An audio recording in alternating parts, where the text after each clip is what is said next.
Well, that was a hell of a night of basketball. I thought I was going to do this video tomorrow, but I feel like doing it right now. We got the Nuggets up 2-0. We got the Rockets James Harden appearance, as I am still in some shock as a Celtics fan off of that game one. I guess I'll do my Lakers-Warriors prediction in the middle of this video, but let's just start with Nuggets-Suns. So, Nikola Jokic, man.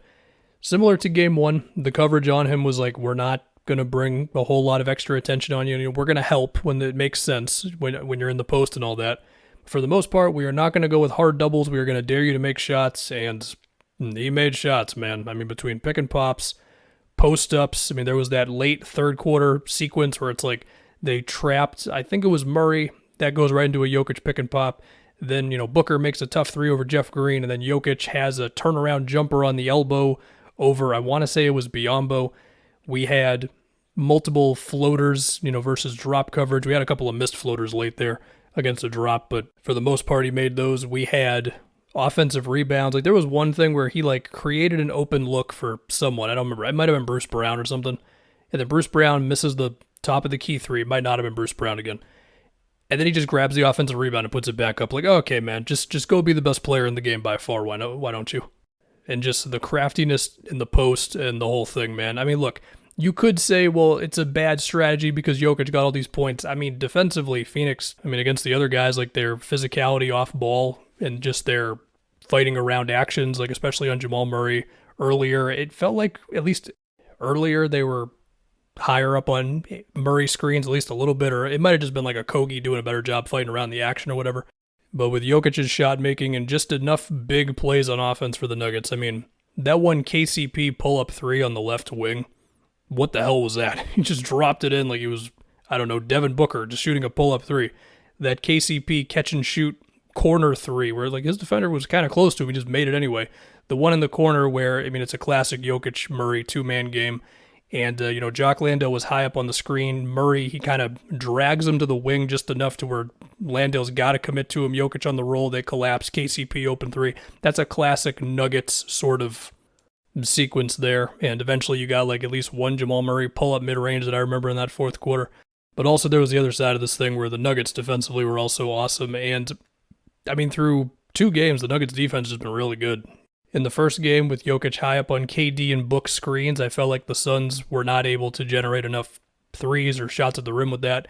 In this game, there were more moments. There were a couple plays where you could tell that they had a clear emphasis on sort of dragging the play to the wing or whatever to get Jokic to commit to him, and then from there something else might open up. And so there was one where Devin Booker got it to Ayton at the rim for a dunk. There was a KD skip pass three that didn't go in. There was one where it was Booker drag Jokic to the wing and then swing it or kick it to CP on the other wing, and then that's a swing to KD on the top of the key for a three. That's the type of offense that you dream of versus, Jokic high up on screens and all that.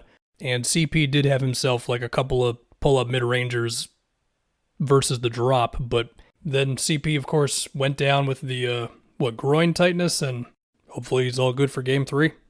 Between the physical defense on both sides, really, on top of the Nuggets still doing a good job overall within that scheme. There were still a lot of possessions where it was hell, I remember one where they play KD high up and then it's a Kogi in the middle of the floor. And one time he got it to Ayton for a dunk, so that was good offense. But another time it's a Kogi basically in the paint. He's got a floater. He chooses not to take it. Then he throws it back to Kevin Durant, just right behind him. KD misses a three. And it's okay, yeah, KD missed the three. Okogie didn't take the floater. But also, if you're the Nuggets, well done. You made him uncomfortable. I also feel like in that fourth quarter, there were some possessions where Jokic was guarding Okogie. I don't know if it was the whole thing. I definitely remember him being matched up on Ayton for some of it. But then there was also potentially the defensive play of the night for the Nuggets. I'm looking at it on Twitter, so I have it exactly where, another screen trying to go at Jokic. And, Booker for a second, he might have been able to get Jokic on the switch if he would have dragged him to the wing a little bit more. But basically, KCP was able to get back to him, and then it's well, this play's dead. Let's throw it to KD, tries to ISO Bruce Brown. Aaron Gordon comes over, and then they block Kevin Durant on a pull-up jump shot. Yeah, not having Chris Paul in the fourth quarter, I think definitely made the Suns' offense a little scatterbrained, a little, what do we do? I guess we're just going to have to take a tough 15-footer or whatever. And through two games, the Nuggets defense has just been great. I think that I've been nicer about the Nuggets defense than I don't know, the biggest cynics definitely when it comes to just the conversation around the Nuggets defense this season. I was always like, well, they're 15th in defensive rating. They also have some lineups that are equivalent to higher than 15th. And also it looks decent when Jokic is high up on screens. Even with that said, I didn't think they would be this good defensively 2 games into this series. I mean, I'm pretty sure in my series preview, I was like, I wouldn't be surprised if some points end up on the board in the series. And, well, this one was a defensive battle, so there you go. Anyway, before Celtics-Sixers game 1, I need to talk about Lakers-Warriors for a little bit. I think Steph should be the best player in the series. We will see with LeBron's stamina management. I give Anthony Davis much more of a chance at guarding on the perimeter than you would a lot of bigs against the Warriors.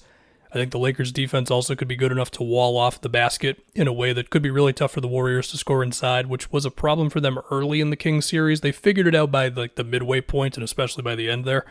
But in the beginning, it was a bit of a challenge for them. I think AD's offense is also really interesting because look, in that Grizzlies series, some games he was great. In other games, the physical post defense was able to get to him. And with Draymond and Looney, AD's better than Sabonis. Even so, those guys are pretty damn good at guarding the post. Look, I'm going to go with the Warriors, okay? Mostly just off the back of I just saw Steph drop 50 points, and trust me, this is not some Lakers hater thing. If the Lakers win this series, I will gladly keep on watching them. I very much enjoy them. I love seeing LeBron in the playoffs, and also I look forward to Austin Reeves dropping 25 points in Game 1. Okay, Celtics-Sixers. With James Harden just turning back the clock and step back 3 over Al Horford at the end. To me, the biggest thing was just so the Celtics were switching a lot of perimeter actions. But as far as just the big guys were concerned, Horford and Time Lord, they were just mostly playing drop. And the Sixers just kind of went at it time and time again.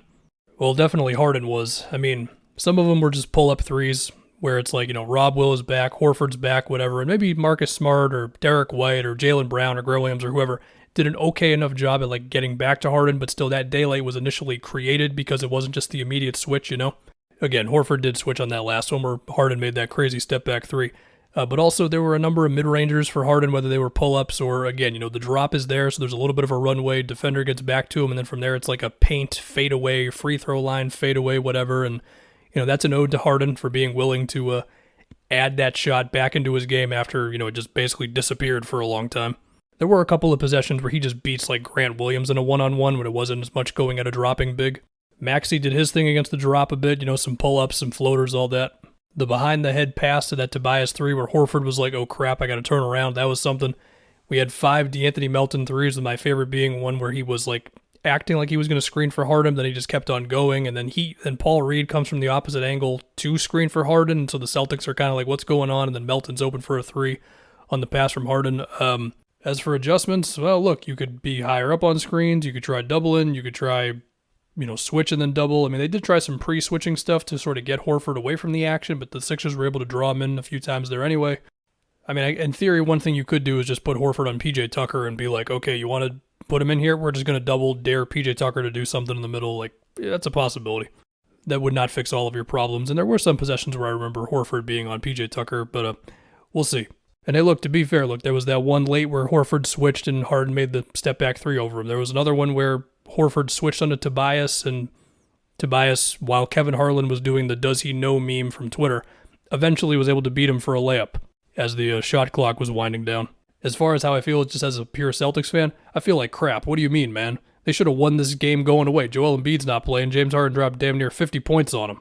We got Marcus Smart and Derek White and Jason Tatum and Al Horford and Time Lord and all this, and it's he beat the drop. We'll get ready for game 2. Oh, all right, cool, man. But still, we hope Joel is healthy. I would love to see him in the series, even if he also terrifies me. But now James Harden terrifies me, so that's cool.